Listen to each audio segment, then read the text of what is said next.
Hi, my diamonds, my TikTokers, and my Teletubbies. Sheila True Love here with you in the comfort of my home. I got off work, and I always love it so much when I make it home safely. Right now, I want to talk about this generation of adult youth, and I want to talk about, you have a lot of mothers who are starting to make more and more videos when it comes to how they're being treated by their adult children. And I know that there's one time or another where I made a few videos, what have you, and I don't want people to think that it's just me. Because I'm also on the support group for mothers who are going through it with their adult children. You always hear these adult children bashing their parents, especially their mother. She's toxic. She's abusive. She's no good. You're not a good mother. I don't like you. Whatever, child. The one who stays is the one who gets bashed. Let me share this. 99. Let's talk about this generation of children who are turning against their parents, their mothers, their fathers even. It seems to be all the rage to go on TikTok, that is the youth today, who are creating videos disrespecting their mother, their father. Mostly I'm seeing a lot of mothers under attack. Didn't I tell you? It's not just me. I know it's not just me. It's mostly the mothers who are under attack, like me and my children. My daughter, well, you already know I'm having issues with that because she thinks that I don't know her agenda. She calls me toxic because I don't want to be a Jehovah's Witness. Now, I already gave 55 years of my life to that, oh my God, insanity. And thanks to Jehovah pulling me out of the darkness into the light, I no longer follow the governing body. I follow Jesus Christ. And because of that, I'm toxic. You're not a good mother. All this crazy nonsense. And now my son, he's getting ready to go back to this Jehovah's Witness thing because he's inactive. And he is talking more to his sister. And it's becoming a problem. And I don't want any kid of mine thinking you can take me for granted and think that, oh, I'm just going to stay here because you think that because a person is getting older, they're going to want you to take care of them. No, baby, I'm very independent. I have the same two people who have always taken care of me, Jehovah and Jesus Christ. They will continue to take care of me. So I don't want these kids, my kids, to think that you could talk to me any kind of way. You could disrespect me. And you think because I'm getting up there in age, she's going to need me. Honey, you'll be surprised. You may need me before I need you. Life works out. Life is funny that way. By their own children. Yep. As a mother, we have fed you. We have clothed you. And before I continue down this list, this is where the self-entitlement and disrespect comes in from the youth. But we didn't ask you to do those things. We didn't ask to be here. But you didn't ask to be here. I don't see you doing nothing to get the hell up out of here. You know how to do that, don't you? And another thing, we didn't ask to be here either. I didn't ask to be here. And these runaway fathers, they prove that we don't have to stay and do nothing for you. They damn sure didn't.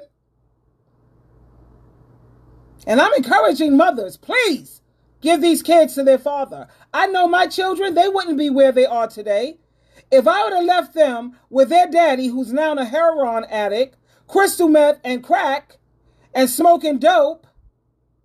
Do you honestly believe those kids would be where they are today? No, they wouldn't. And guess what? They have no gratitude. They're not grateful at all. You want to sit around and bash me because I wasn't perfect, but I right all of my wrongs. I went into therapy. I did all of the work. And they still want to beat you down to the ground. Sure are loving the ride. You're sure enjoying the blessings of being here. You got your TikTok. You got your little buddies, right? Truth be told, it is a woman's right to not go to term with a child in her womb. Any mother who has never abandoned their child, who has carried them to full term, That means they didn't abandon them in the womb, and they didn't abandon them outside the womb. Clearly wants their child here. It seems to be that the children of this generation don't want to be here. And that has a lot to do with trauma. Not trauma brought on by the loving parent, but it is brought on by this generation of children who have an incessant need to want to be seen, valued, loved, all good things. However, there is so much dysfunction in their peer group. Yes, honey. They're not really... I love the fact that she brought up all of these kids' trauma. It's not from the mother. Let me tell you what my kids' so-called trauma. I have contributed maybe 10%. But most of their trauma came from their peers and from the way men have treated them. That's where their big trauma comes from. And then, of course, it's always the mother's fault. You know, I'm having difficulties with my children right now because they need this constant. We grew to understand what is your love language. Their love language, both of them are the same because emotionally, their moon is in Cancer. It is what it is. Okay? That's emotional, train wrecks, whatever. Mine's is in Leo. The Leo, and I know this is whatever, I'm looking at it from a psychological side. That's the sun. The sun shines. The sun is bright. The sun is bubbles and champagne. The sun is happy. Their moon is gloom and doom and darkness and negativity. And they're both equally the same emotionally. That's why they side with each other and they get each other. They feel that I talk to them too harshly. So what did I do? I let the Proverbs speak to them. Not even the Proverbs is too harsh for them. I can't talk about this. I can't say that. What? Well, hold up. The last time I checked, I'm the parent here. Now, as long as a person is not yelling at you, this is what I'm trying to get them to understand. But they don't get it because they need to grow up. They have arrested development or whatever. They need to grow up. They're not yelling. They're not calling you out of your name. They're not using profanity at you. And their tone, sometimes my voice elevates because I was raised like that, but I'm mindful of it. So I catch it and I bring it down. And I ask my son, anytime you see me getting like that, because sometimes you're just not mindful of it. Oh, I don't want to be like your parent. I don't want to have to. You're not my parent, sweetheart. You can't even take care of a cat or a dog. And my daughter talking about mothering me, baby. You can't even mother your own kids. Are you serious? You can't mother me ever. I wouldn't even want a mother like that. But that's here or there, trying to force your kids into a cult when her children, all they want to do is they want to live a regular, normal life. Your job as a parent, if they make mistakes, you're there to catch them. You're there to help them. That's my job. But they want to dominate and control. You're not going to dominate and control Sheila. Wrong girl. Go ahead, Ma. Receiving any of that. In fact, because they're not all even focused on that. Because they're too busy trauma bonding over how mad they are that their mother chose to bring them into this world. Their mothers chose to bring them into this world. I can't remember how many years, I think it was maybe 6 years ago, one of the first videos I saw blew my mind away. It was a young girl boasting about how she got a $5,000 bag, a handbag, because her bleep, I'm doing the bleep because you know what she called her mother. She called her mother the B word. Wouldn't buy her this $5,000 bag. And she boasted about going on TikTok and getting a sugar daddy that's real safe to buy her the bag. I believe as mothers, and I'm guilty of this as well, in this generation, there has been a lot of spoiling of our children. You see, because from the 70s, the 80s generation, a little bit into the 90s, we did not have the technology that we have today. That's right. All the vast gaming systems out there today. I mean, we have this little controller for like Nintendo, you know, it was just a little cube and a stick, and the graphics were not that great, but we thought it was phenomenal. We had our Cabbage Patch Kids, Garbage Pail stickers. There were cards, trading cards. But you know what else? We built forts together. We went on long walks in the woods. We actually went in the home when the lights went on, or when our parents would call us for dinner. We could be found at the local arcade. And back then, they actually had arcades in certain convenience stores. Yeah, you'd get lucky to find maybe Pac-Man, like one of those games there. And we would always look for quarters. We would work for quarters so we can go play our video games at a convenience store. And then afterwards, bonus, go get some candy. What is it that I'm describing here? What was it that we were doing that this current generation fails to do today? We weren't trauma bonding. We were not trauma bonding. We were actually bonding. We had healthy bonding. Yeah. We were building up one another, laughing, playing games, building forts. Man, we were even like architects. So growing up in that generation, I myself in the 80s and other mothers, the things that we have at our disposal today that we never had growing up, we want to honor and bless our children with those things, and our children today have become painstakingly spoiled. They don't even realize how good they have it. They believe that it should be automatic, that they should. Self-entitlement. And then this goes into parenthood. We raise our children. We put a roof over their head because we want them there. We want to bless. And my thing is, that really gets to me, is we did for you when you couldn't do a damn thing for yourself. You couldn't do nothing. You couldn't feed yourself. You couldn't clothe yourself. You couldn't walk. You couldn't talk. And then the way you could throw away your parents, the moment you get some man comes on the scene, he came on the scene when you got a great job. When you could walk, talk, do everything for yourself. Of course, he's going to be there. And they have no problem staying with these toxic men. How many of you know women who are with these men who are alcoholics? Men who sit back and let the woman do the financial heavy lifting. She's paying 70%. He's paying maybe 30%. How many of you know women who are with men who are drug addicts, men who are physically abusive, and she's still there? But then they have the nerve to talk about, I couldn't stay with my mother because she was toxic. But then you have no problem going to a man who was only there when you had everything already.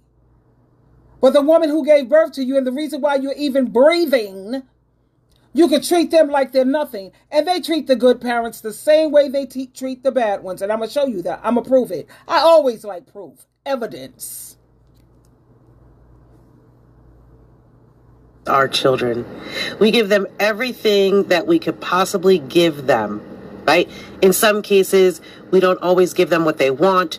Right. We give them what they need when we are in a financial situation and it calls for that. But when we are in a financial situation, we're able to bless with more. They get what they want and they get what they need. I remember my daughter. I was a single parent when they was 4 and 5.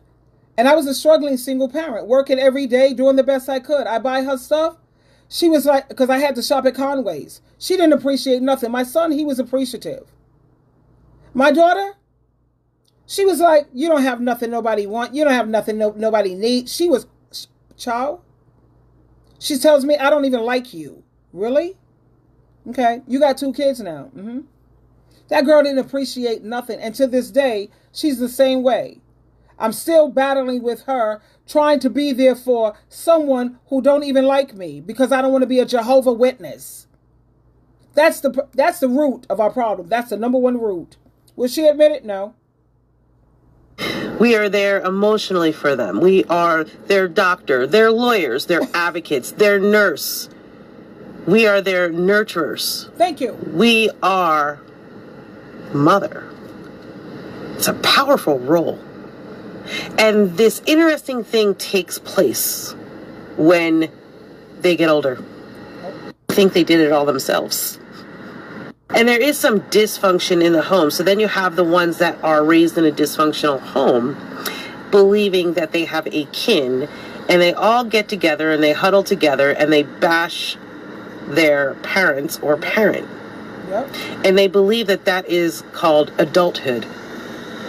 They conveniently forget everything that their mother has done for them, father, parents. In this case, like I said, folks, I'm seeing a lot of this going against moms. Always. You see? Oh my God, I feel so good. I don't need nobody to validate me, because Jehovah and Jesus always do, and I validate myself. But it does feel good.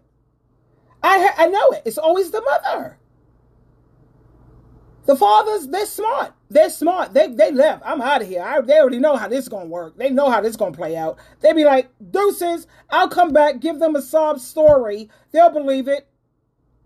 That's what my daughter did. Did everything for her no good daddy. He didn't even want to steal. He still have issues now. He wants heroin, but she was doing everything to lip and lap behind this man who did nothing for her. But she could take me, her mother, and treat me like garbage, dirt under her shoe. That's exactly how she treats me. Because she wants to stay in that organization, because it gives her husband a title. He gets to get on the platform and talk and get attention. She thinks I don't know this. She thinks Jehovah and Jesus don't know it. We know what's up. She don't care about Jehovah, Jesus, or whatever. She cares about that man and that organization to keep him with the title, child. And like she said, you could do a billion things right, like 1,000 things right, and 3 things wrong. They'll focus on the 3 things you did wrong. And they're going to beat you forever. Even when you right the wrongs, you've gone into counseling, you've made the changes. They're going to still beat you and beat you forever. So get ready for it. Mom never loved me. My mom abandoned me. My mom is so toxic. My mom, blah, blah, blah, blah, blah, blah. It's funny. This is only happening in those terrible teen years, of course, but you never heard that. In fact, I never heard it from my daughter's mouth when they had their cell phones paid. They had their phones. My one daughter, she was sick with cancer, stood by her bedside day and night, advocated for her because she was misdiagnosed for 3.5 years. And knew that every doctor was wrong and ended up being right, because that's something called mother instinct, and finally got the diagnosis, which saved her life. And I remember an incident with my daughter. She was going to the hospital with her husband, her spouse, and she kept going to the hospital, and they would keep sending her home. So she called me. She said, Mom, I need you to come with me, because I know I had to call the pit bull, because she saw me as a pit bull, especially when it comes to my children. So I came the pit bull, and when she went to the hospital, we went to the doctor this time, and they was telling her this and telling her that, and I was asking all kind of questions, and I was throwing this at them and throwing this at them. Guess what? They kept her. All the time she kept going to the hospital with her husband, they kept sending her back home. But when the pit bull got there, and that makes me cry, you're not going to just send her away. There's something wrong. And I fought with that. And I did it. Me, the pit bull. Wasn't talking about any of that nonsense then.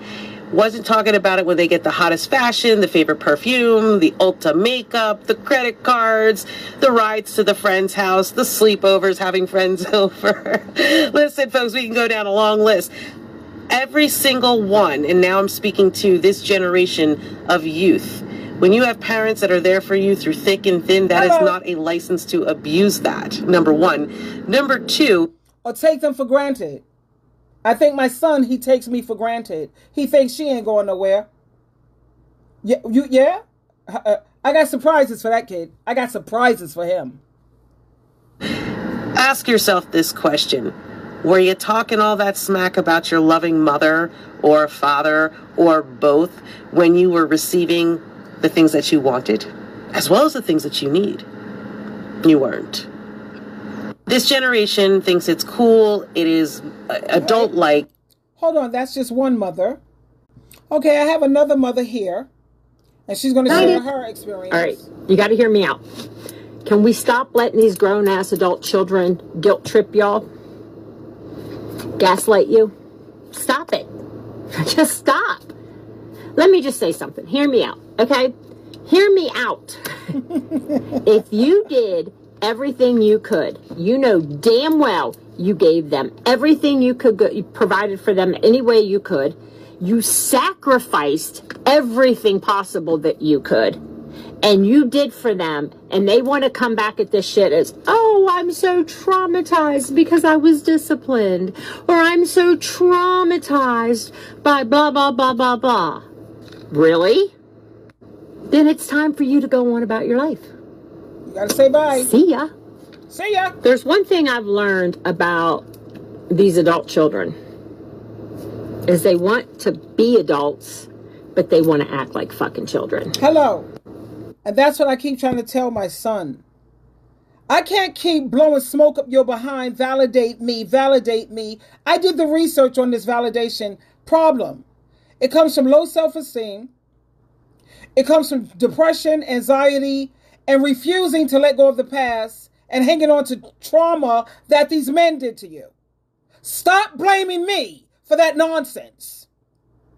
I got to keep validating you. Both my son and my daughter, their love language is words of affirmation, aka blow smoke up my behind 24/7, validate me morning, noon, and night. Don't talk about anything that's important to you or what you have on your mind. No, we can't talk about this, we can't talk about that. No, you're toxic. What? I'm babysitting grown people. And when you find yourself babysitting these grown damn kids, it's exhausting. They don't appreciate nothing.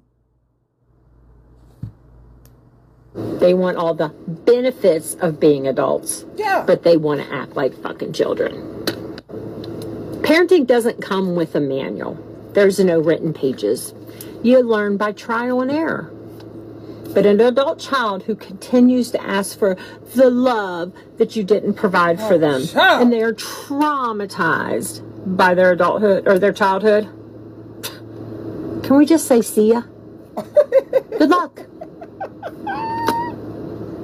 Let me know what you think in the comments. Honey, I love you. That's what I think in the comments. And it's just so good. That's where you get to a point. Because you see how her age, she's up there at age 2. You get to an age where you just get tired. You've already apologized. You've already taken accountability. You've already bent over backwards and let them screw you with no grease. There's nothing else you can do. You've changed your ways. Repent means to change. And it's not enough. So like she said, you got to say, see ya. I'm going to do a part 2 for this because I have so many more mothers. So many more mothers who are experiencing the same thing. Twinkle, twinkle, twinkle, child.